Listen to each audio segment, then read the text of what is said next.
अस्सलाम वालेकुम। दिन भर की ताज़ा खबरों, तज्जियों और जायज़ों के साथ मैं हूँ जन्नत जमशेद और मैं हूँ ज़ेशान बशीर। मुल्क भर में महंगाई का तूफान है, इसके साथ साथ इंतज़ामी मुश्किलात हैं जो कि यकीनन अवाम के लिए मुश्किलात का बायस बन रही हैं। इन सब पर बात करेंगे, लेकिन सबसे पहले नज़र डालते हैं आज की टॉप स्टोरीज। कराची में गरीब खवातीन को मुलाजमत का झांसा देकर ज्यादती करने वाला स्कूल प्रिंसिपल गिरफ्तार। पुलिस ने मुलजिम के दफ्तर से 25 वीडियो जब्त कर। कोलंबो में जारी एशिया कप बारिशों से मुतासिर एशियन क्रिकेट काउंसिल और श्रीलंकन बोर्ड ने सुपर 4 मरहले के तमाम मैचेस हैम्बनटोटा मुंतकिल करने के लिए सर जोड़ लिए। पाकिस्तान क्रिकेट बोर्ड ने आमादगी जाहिर कर दी।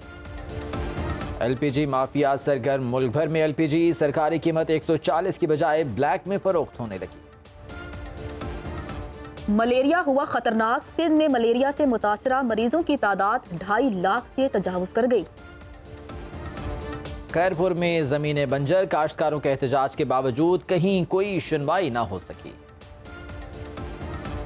तो नाजरीन, टॉप स्टोरीज आप जान चुके हैं। सबसे पहले आपको खबर देते हैं, जैसा कि आप सब जानते हैं कि हिरासानी के वाकयात में दिन ब दिन इजाफा हो रहा है। कराची से ऐसे वाकयात के हवाले से बहुत सी खबरें सामने आती हैं।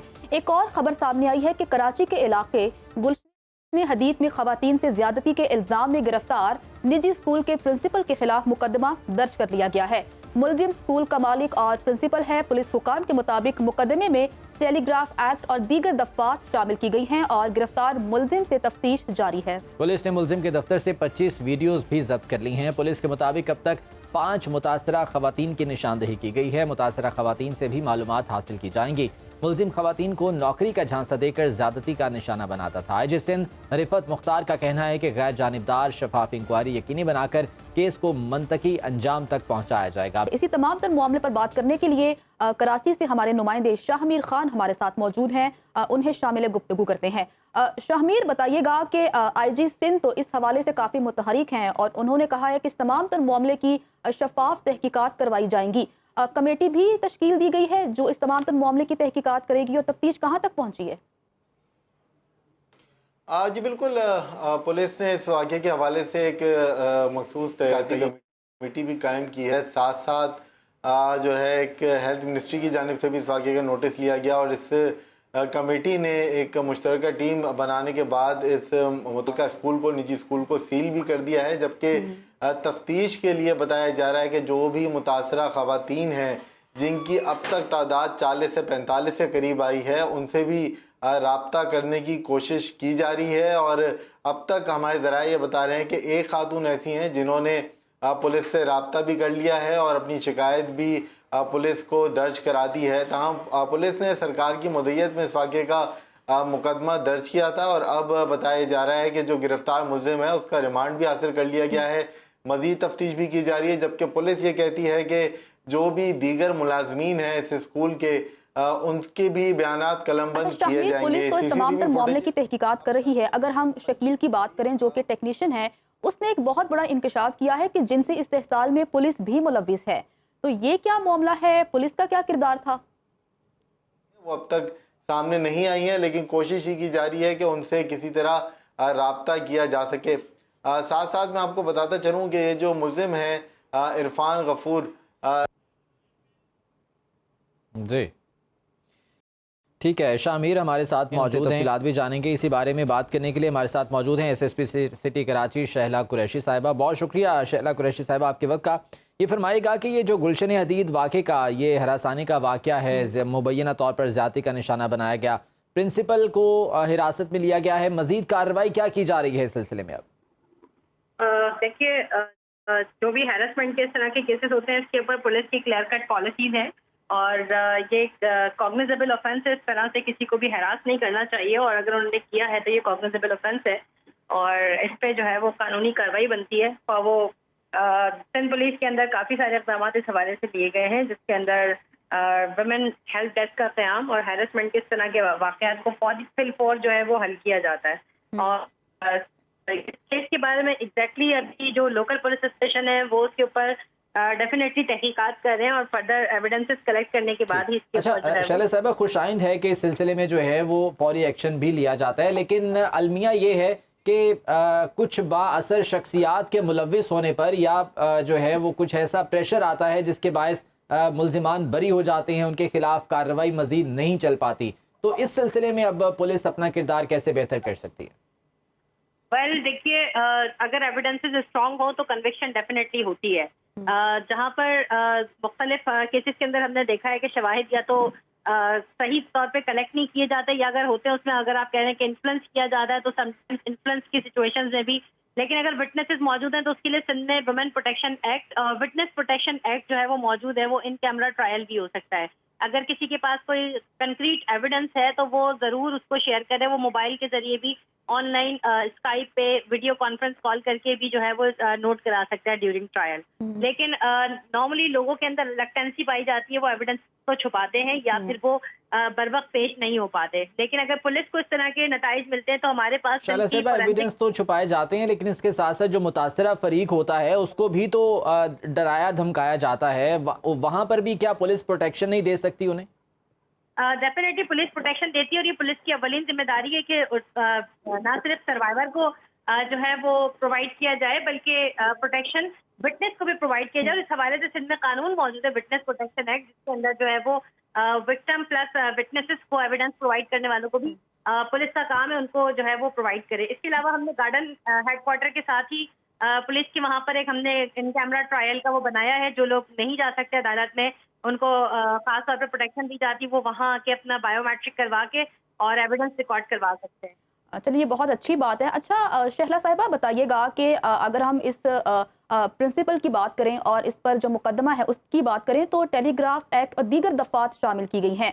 अब अगर जुर्म साबित हो जाता है तो मुल्जिम को क्या सजा हो सकती है, इस हवाले से बता दीजिए। 25A टेलीग्राफ एक्ट, अगर इसके अंदर टेलीफोनिकली अगर किसी को हैरासमेंट किया जाए या हैरासमेंट करने के लिए किसी भी उसमें डिवाइस को यूज किया जाए, टेलीफोन हो सकता है, कंप्यूटर हो सकता है, उसमें साइबर क्राइम वगैरह इन्वॉल्व हो जाता है अगर कंप्यूटराइज्ड हो। लेकिन चूंकि 25A ये जो पुलिस के पास है टेलीग्राफिक एक्ट में, तो इसके अलावा पुलिस के पास साइबर क्राइम की दफात को शामिल करने का वो नहीं है, वो FIA का डोमेन बनता है। जो लोकल पुलिस है वो बेसिकली फोन कॉल या फोन के जरिए टेलीग्राम एक्ट अप्लाई करती है, और इसके अंदर हैरेसमेंट का केस, इसमें बाकायदा इसकी पूरी प्रोसीडिंग होगी, एविडेंसेस कलेक्ट होंगी, फिर इसको वेरीफाई किया जाएगा। इसमें जो भी PTCL है, प्रोवाइडिंग कंपनी है, उससे वेरीफाई किया जाएगा वेदर ये उनकी लाइन यूज हुई है, और ये सारी एविडेंसेस कलेक्ट होगी, जो कोर्टल फॉर्मेलिटी है वो पूरी होगी। फिर उसके बाद वो साबित होंगी एविडेंसेस, तो ही सजा मिलेगी। सजा इसकी जो है वो मुख्तलिफ है। अब ये डिपेंड करता है कि किस किस्म की एविडेंसेस उसमें मिली हैं। उसके अंदर जुर्माने भी हैं, उम्र कैद नहीं, सॉरी, अगर वो हैरेसमेंट साबित हो जाती है, जैसे साइबर क्राइम का पीका एक्ट है, तो उसके अंदर 5 से 10 साल की भी सजाएं हैं, 6 माह भी इम्प्रिजनमेंट है। ये डिपेंड करता है कि किस तरह के उनके खिलाफ एविडेंसेस साबित हो पाते हैं। चले, उम्मीद करते हैं कि ये जो इस सिलसिले में केसेस सामने आ रहे हैं उसमें तफ्तीश भी सही बुनियादों पर जो है वो मुकम्मल हो और करार वाकई सजा भी दी जाए। बहुत शुक्रिया आपके वक्त का। शहला कुरैशी साहिबा, SSP कराची हमारे साथ मौजूद थी। शामिर खान हमारे नुमाइंदे हमारे साथ मौजूद थे, हमें इस बारे में आगाह कर रहे थे। नाज़रीन, प्रोग्राम में आगे बढ़ते हैं, और जैसा कि आप सब जानते हैं कि एशिया कप इस वक्त जारी है, लेकिन चूंकि पाकिस्तान और भारत का जो मैच था वो बारिश की वजह से मुतासिर हो गया था, तो जिसके बाद मुशावरत का सिलसिला शुरू हो गया कि आया जो बाकी के मैचेस हैं वो कोलंबो में होने चाहिए या नहीं होने चाहिए। इस हवाले से आपको बताते चले कि कोलंबो में जारी बारिशों की वजह से एशिया कप को मुतासिर होने से बचाने के लिए सुपर 4 मरहले के तमाम मैचेस हैम्बन-टोटा मुंतकिल कर दिए गए हैं। इसी बारे में बात करने के लिए हमारे साथ मौजूद हैं इरफान ज़हीर साहब, जो कि स्पोर्ट्स एनालिस्ट हैं। इरफान साहब, बहुत शुक्रिया आपके वक्त का। सबसे पहले तो ये कंफर्म कीजिएगा कि ये जो एशियन क्रिकेट काउंसिल की जानिब से कहा गया था कि मैचेस जो है वो मुंतकिल किए जा सकते हैं मुमकिन तौर पर, क्या बाकायदा कोई फैसला ले लिया गया है इस सिलसिले में? देखिए, ये सारी अभी स्पेकुलेशन ही चल रही हैं। अभी एग्जैक्ट तो अभी प्रेस रिलीज नहीं आई। इसमें 2 बातें लेकिन की गई हैं जो जराये के मुताबिक हमें कंफर्म है। नंबर 1 ये है कि PCB ने कहा था कि आप इंडिया के जो मैचेस हैं वो हम करवा लेते हैं UAE के अंदर, दुबई में, और रिमेनिंग जो मैचेस है पाकिस्तान हो, जिसपे उन्होंने रजामंदी जाहिर नहीं की।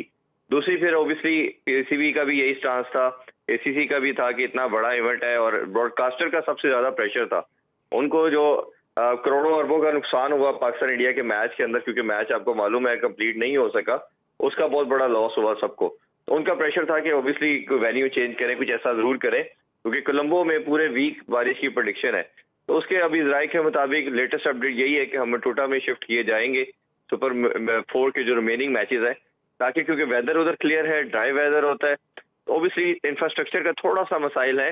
होटल, लेकिन हमारे रवीज राजा भी हमारे साथ बता रहे थे कि होटल ठीक है जहाँ पे टीम अकोमोडेशन हो सकती है, वो मसला नहीं है, बट ट्रैवलिंग थोड़ी सी ज़्यादा हो जाएगी। फैंस के लिए थोड़ा सा मसला आएगा क्योंकि उनको ज़्यादा ट्रैवल करना पड़ेगा, बट बाकी ये है कि उधर पिचेस अच्छी हैं, ग्राउंड अच्छी है, नई न्यूली प्रिपेयर्ड है सारा स्टेडियम। तो मेरा ख्याल है कि ये अभी तक की जो लेटेस्ट अपडेट वो यही है कि हम टोटा इसमें शिफ्ट भी किए क्या जाएंगे। अभी जो इंडियन क्रिकेट बोर्ड है उसी के साथ हैं, उसी के खदशात हैं इस हवाले से? देखिए, इंडियन बोर्ड का तो ओबियसली सामने फ्रंट तो नहीं वो आगे कुछ कह सकते क्योंकि एशिया क्रिकेट काउंसिल ने फैसला करना है, बट जय शाह जैसे हम सब जानते हैं जो सेक्रेटरी हैं बीसीसीआई के भी, वो इसके प्रेसिडेंट है और ओबियसली बोर्ड से मुशावरत के बाद ही चीजें कर रहे होंगे। इसी वजह से उन्होंने जो यूए वाली जो पीसीबी की रिक्वेस्ट थी वो नहीं मानी। लेकिन अभी ये है कि उनका डेलीगेशन ऑलरेडी इधर है, प्रेसिडेंट और वाइस प्रेसिडेंट रॉजर बिनी और राजीव शुक्ला वो पाकिस्तान में मौजूद है। आई एम श्योर कि इस पे बात तो कर रहे होंगे। सॉरी, मैं आपको इंटरप्ट कर रही हूँ। अगर हम श्रीलंका बोर्ड की बात करें तो उसका क्या मौक़िफ़ है इस तमाम तर मामले पर? देखिए, श्रीलंका ने और बांग्लादेश ने और अफगानिस्तान ने हमारा साथ नहीं दिया था। अगर वो हमारा उस टाइम भी साथ देते तो ये इजीली शिफ्ट हो सकता था हमारे पास, ये पाकिस्तान में हो सकता था tournament Asia cup. But nevertheless अभी भी उनकी यही कोशिश है कि श्रीलंका में मैं हूँ, और वो उनका शुरू से यही स्टांस था कि हमें किसी तरह ये इवन पूरी होस्टिंग मिल जाए, पाकिस्तान नेक्स्ट वाली हमारे से स्वैप कर ले, जिसपे पीसीबी ने एग्री नहीं किया था। अभी भी उनकी ये कोशिश है कि मैचेस हमारे पास रहे, हम एशिया कप के जो रिमेनिंग मैचेस हैं वो हमारे, चाहे वेन्यू चेंज हो जाए बट वो एटलीस्ट होने श्रीलंका में ही चाहिए। तो मेरा ख्याल है एसीसीए भी यही चाह रहा है कि ये श्रीलंका में ही हो, और तमाम टीम के लिए भी काफी हैसल हो रही है। देखिए ना, पाकिस्तान 2 दफा श्रीलंका से पाकिस्तान और उधर से वापस आ चुका, अभी दोबारा फिर जाना है इन्होंने सेकंड टाइम। तो ये बाकी टीमों को भी लिए भी बहुत प्रॉब्लम है। अफगानिस्तान ने ट्रैवल करना अगर नेक्स्ट राउंड में जाते हैं या इरफान, अभी बांग्लादेश। आपने जिक्र किया कि जो भारतीय क्रिकेट बोर्ड है उसका वफ्द भी पाकिस्तान आया, राजीव शुक्ला और रॉजर बिनी जो है वो यहाँ पर आए हैं अपने वफ्द के हमरा, तो इसको खासा आइस ब्रेकिंग मोमेंट भी करार दिया जा रहा था। कितनी एक्सपेक्टेशंस हम रख सकते हैं उनके इस टूर से और दोनों मुल्कों की क्रिकेट के रिलेशंस के हिसाब से? जी बिल्कुल, बहुत ज्यादा रख सकते हैं। देखिए, उसमें अब 2 ओपिनियन लिए जा रहे हैं। एक तो ऑब्वियसली आप किसी की इंटेंट पे बात नहीं कर सकते, बट एक बड़ा हल्का जो है पाकिस्तान में या इंटरनेशनल मीडिया के अंदर वो ये बात कर रहा है कि पहले क्यों नहीं आए, अब क्यों आए हैं। ऑब्वियसली उनके स्टेट्स इन्वॉल्व है वर्ल्ड कप को लेके, और वो किसी तरह भी अफोर्ड नहीं कर सकते कि वर्ल्ड कप के लिए कोई बुरा मैसेज आए, पाकिस्तानी टीम ना आए या कोई पाकिस्तानी बोर्ड में से कोई बंदा उधर ट्रैवल ना करे। तो वो इस इवेंट को सक्सेसफुल बनाना चाह रहे हैं हर सूरत में। उसी वजह से आपने देखा कि उनकी तरफ से थोड़ा वो बेंड भी हुए, थोड़ा सा उनकी तरफ से पॉजिटिव रिस्पॉन्स भी आया, उन्होंने अभी आए भी हुए हैं, मीटिंग का सिलसिला भी जारी है और आतशाही में भी शामिल हुए। तो ये उसी की मुझे भी कड़ी एक लगती है। बट अगर डेवलपमेंट या उनकी तरफ से अच्छा रिस्पॉन्स था भी मैं मानूंगा जब वो हमें इन एडवांस कहेंगे कि हम जो 2025 की चैंपियन ट्रॉफी है उसमें भारत आके खेलेगा, हम उसको तब समझेंगे जब वो बायलैटरल सीरीज के लिए एग्री करेगा, जिस तरह की कोई अभी न्यूज हमारे पास नहीं आई।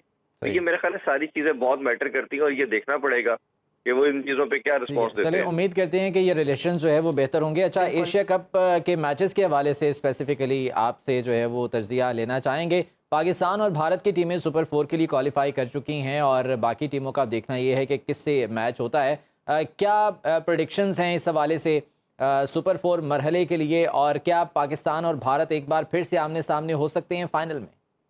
बिल्कुल हो सकते हैं जी।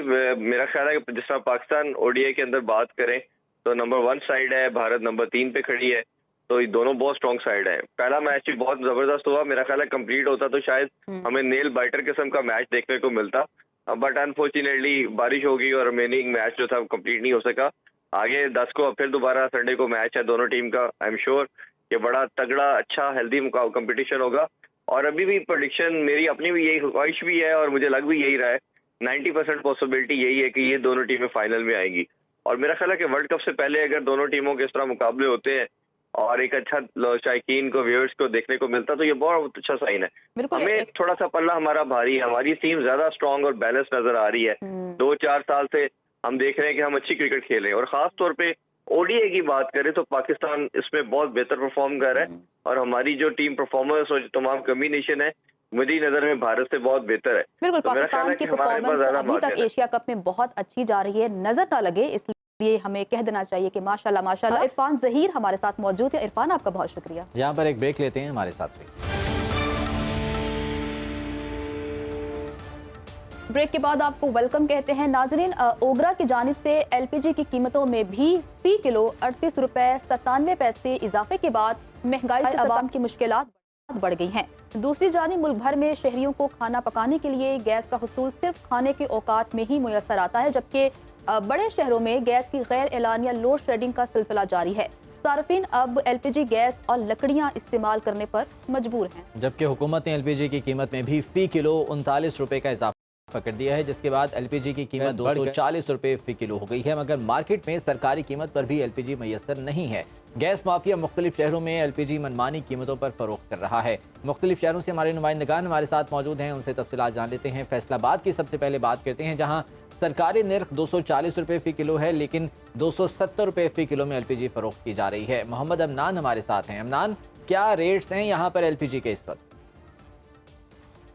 हुकूमत की जानिब से एलपीजी की कीमतों में इजाफे के बाद जो है मार्केट की सूरत हाल ये है कि जो डीलर्स हैं, दुकानदार हैं, एलपीजी फ़रोख्त करने वाले, उनकी जानिब से जो है खुद साख्ता कीमत बढ़ा दी गई है।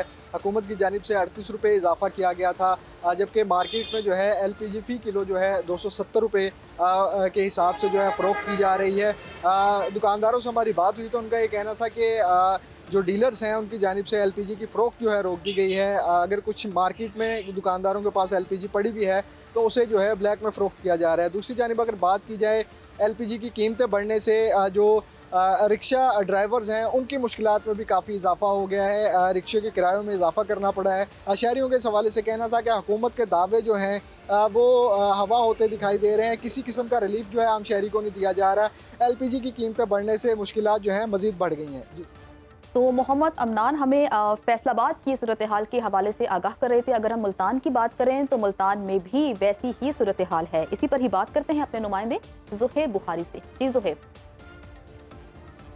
मसनूआत की कीमतों में इजाफे के बाद एलपीजी की कीमतों में भी जो है वो इजाफा कर दिया गया है। ओगरा की जानिब से फ़ी किलो एलपीजी की कीमत में जो है वो 38 रुपये और 97 पैसे का जो है वो इजाफा कर दिया गया, जिसके बाद सरकारी रेट जो है वो 240 रुपये फ़ी किलो जो है वो मुकर्रर कर दिया गया। लेकिन मुल्तान शहर में जो सूरत हाल है वो इससे कहीं बरक्स दिखाई दे रही है। शहरी मस्जिद मौजूद भी हैं, आप कहना चाहेंगे क्या मुश्किलात हैं? भाई जान, ये 270-80 रुपये गैस मिल रही है, हमारी दिहाड़ी है 700 रुपये, इससे हमारा गुजारा नहीं होता।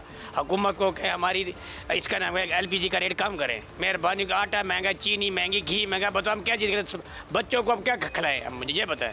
शहरी जो है वो इस वक्त काफ़ी गम और गुस्से का जो है वो शिकार दिखाई दे रहा है और उनकी जानिब से सिर्फ यही मुतालबा किया जा रहा है कि हुकूमत जो है वो इस माफिया को लगाम डाले और जो कीमत 240 मुकर्रर की गई है उसी को यकीनी बनाए। जी।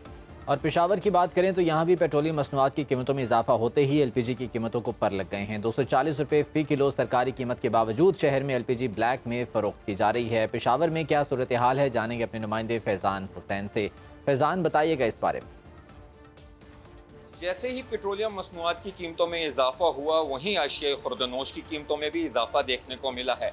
और अगर अब बात करें एलपीजी की, तो एलपीजी की कीमत 3 दिन पहले जो है मार्केट में पर केजी 230 से 240 रुपए फरोख्त हो रही थी, जबकि आज की हम बात करें तो आज एलपीजी की कीमत जो है वो 280-290 रुपए पर केजी मार्केट में फरोख्त हो रही है।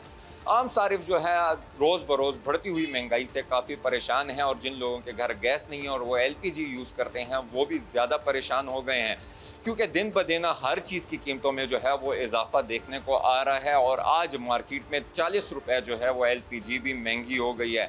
तो आम सारिफ का यही कहना है, आम शहरी का, कि दिन ब दिन बढ़ती हुई महंगाई से वो काफ़ी परेशान है और हुकूमत को हमारे बारे में कुछ सोचना चाहिए।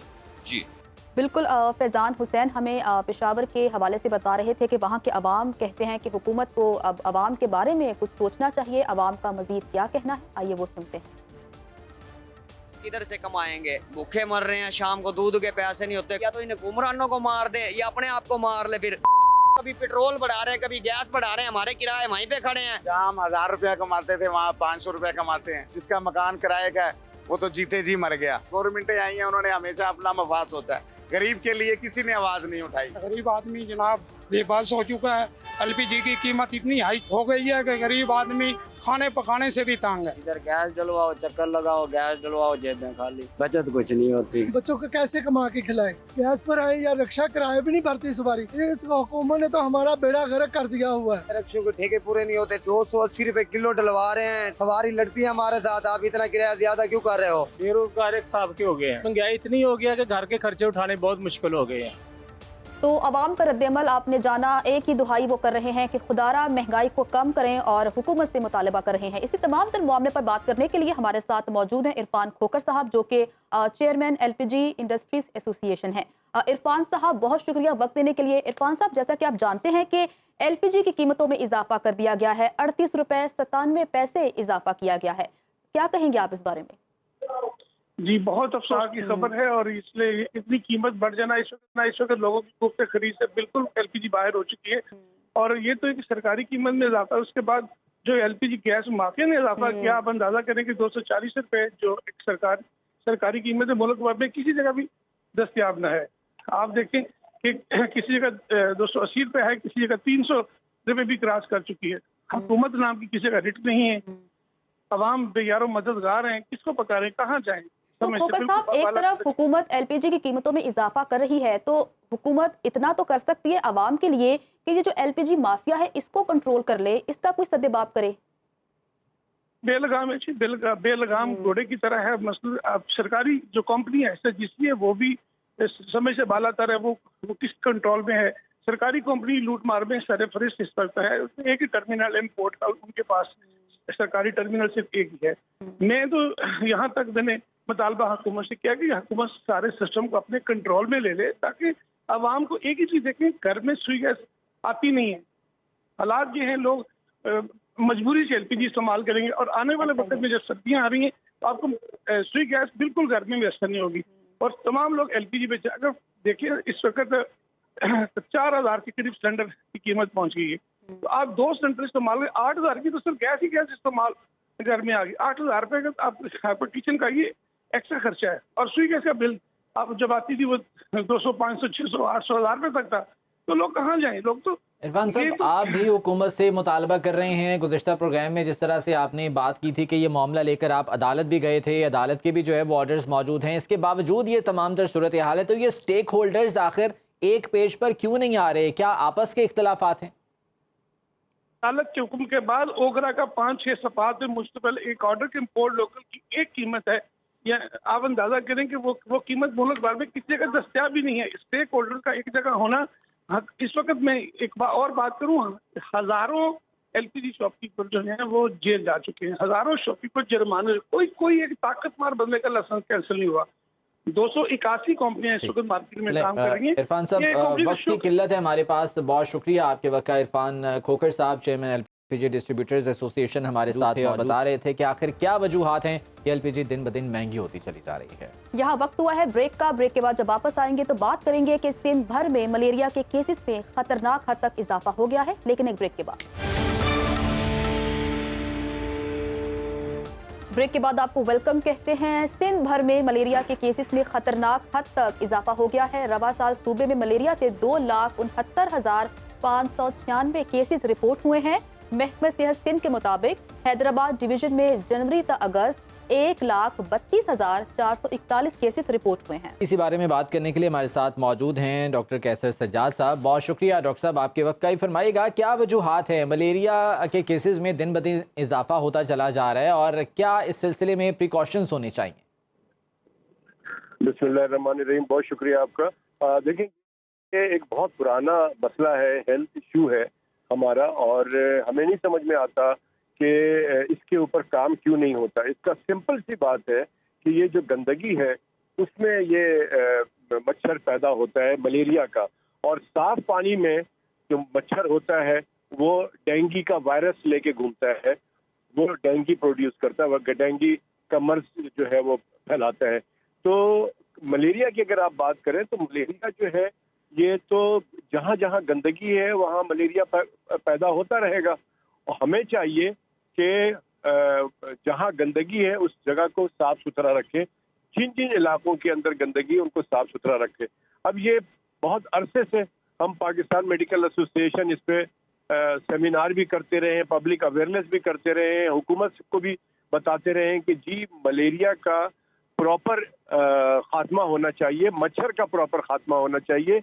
हमारे यहाँ बदकिस्मती ये है कि हम प्रिवेंशन पे जोर नहीं देते, बीमारी की रोकथाम के ऊपर काम नहीं करते, बल्कि बीमारियां होने देते हैं और उसके बाद उसके इलाज पे बात भी करते हैं और इलाज के लिए अच्छा भाग दौड़ डॉक्टर करते साहब, हैं। ये मलेरिया की हम बात कर रहे हैं, ये फरमाइएगा आम जो देखने वाले हैं उनके लिए कि इसकी आम अलामात क्या होती हैं और कौन सी स्टेज है जहां पर फौरी तौर पर डॉक्टर से रुजू किया जाना चाहिए?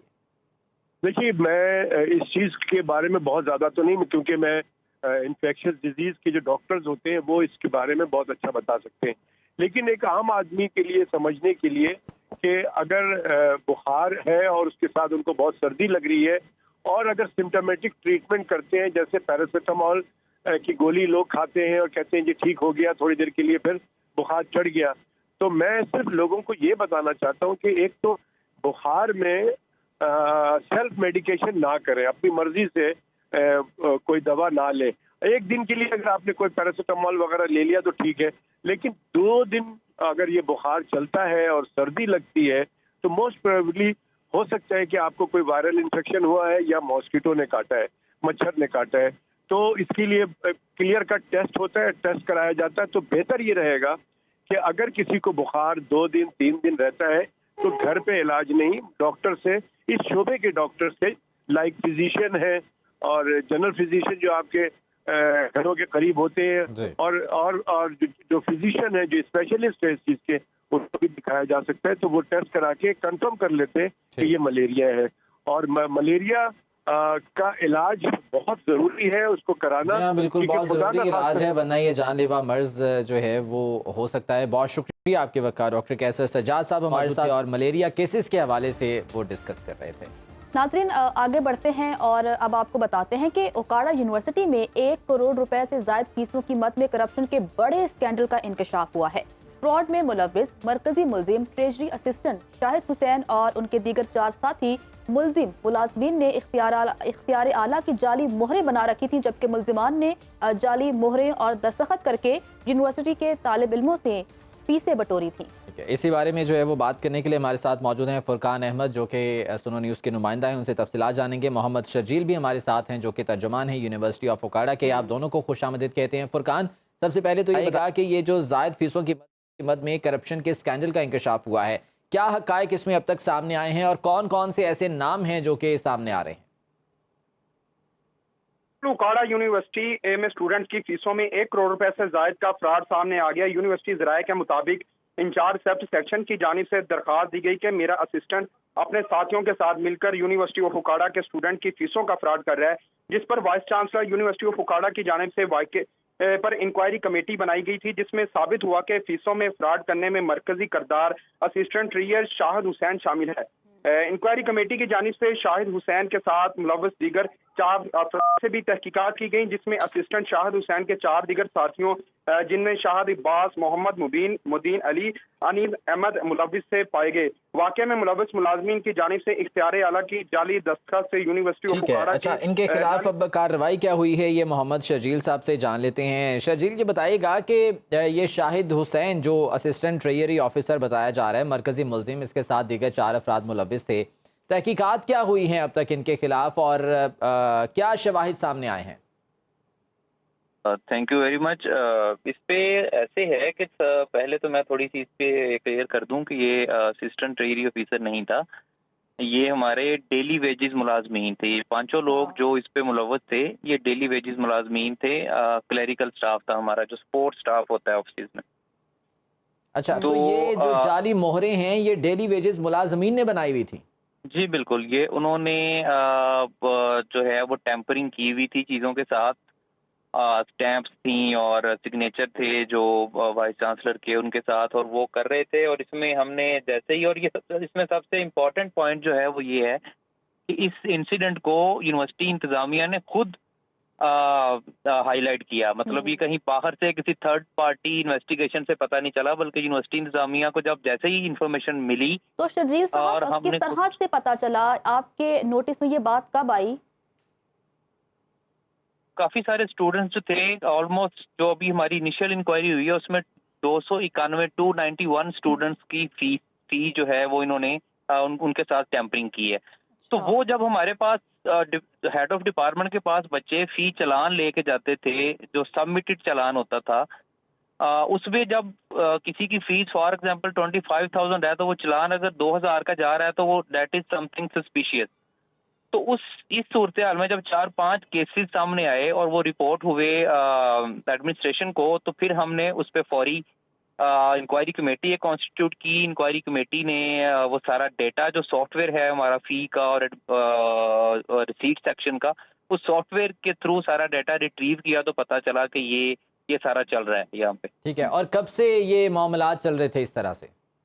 अभी जो इंक्वायरी कमेटी की इनिशियल रिपोर्ट आई है वो उन्होंने 2 से 2.5 माह का डेटा निकाला है, यानी कि लास्ट 3 माह से तकरीबन ये चीज़ें सारी चल रही थी। अच्छा, और ये जितने लोगों का इसमें नाम आ रहा है बकौल आपके डेली वेजेस मुलाजमीन हैं, क्या इन्हें गिरफ्तार किया गया अब तक? जी, इनको पहली बात जब जैसे ही इंक्वायरी कमेटी कॉन्स्टिट्यूट हुई तो राइट आफ्टर फर्स्ट मीटिंग हमने इनको डिसंगेज कर दिया यूनिवर्सिटी से, इनकी एंट्री बैन कर दी इंक्वायरी कमेटी की रिकमेंडेशन पे। और साथ ही हमने जो है वो FIA को और एंटी करप्शन को हमने लेटर्स लिख दिए कि इनके खिलाफ जो भी एज पर लॉ जो भी कानूनी कार्रवाई है वो की जाए और इनसे रिकवरी करवाई जाए। तो वो जो FIA और एंटी करप्शन है वो इसको डील कर रहे हैं। ठीक है, और ये जो 1 करोड़ रुपए से जायद फीसें अब तक जो ये करप्शन हुई है, ये क्या ऐसा कोई मैकेनिज्म है कि ये वापस उन स्टूडेंट्स को जो है वो रीइंबर्स किया जा सके? जी, उसमें ऐसे है कि देखें, क्राइम तो दोनों साइड से हुआ है ना, क्राइम तो स्टूडेंट साइड से भी कमिट हुआ है, क्योंकि हमने स्टूडेंट्स को बार बार मल्टीपल टाइम्स इंटीमेट किया था कि आपने किसी बंदे को कैश नहीं देना, फी आपने बैंक में जो चालान है वो आपके चालान हर स्टूडेंट के पास उसके एडमिन पैनल से निकल आता है, हमने सबको एडमिन पैनल दिए हुए हैं, तो वहां से आप चालान अपना लें और वो उसको बैंक में पे करें। तो स्टूडेंट्स कैश देते रहे हैं और डेफिनेटली वो कैश इसी वजह से देते रहे हैं कि अगर किसी की 20,000 या 25,000 फीस है और वो 10,000 किसी को दे के 2,000 का वाउचर पे कर रहा है तो वो करप्शन तो स्टूडेंट ने भी की ना। ठीक है, चलिए उम्मीद करते हैं कि शफाफ इंक्वायरी होगी, दोबारा आपको यकीनन जहमत देंगे और जानेंगे कि अब तक क्या इस सिलसिले में जो है वो कार्रवाई की गई है। बहुत शुक्रिया शर्जील हमारे साथ मौजूद थे, यूनिवर्सिटी ऑफ उकाड़ा, और फुरकान हमें आगाह कर रहे थे इस तमाम तर मामले से मुतालिक। आपका भी बहुत शुक्रिया और नाजरीन, आज के प्रोग्राम से इतना ही। खुदा हाफिज़।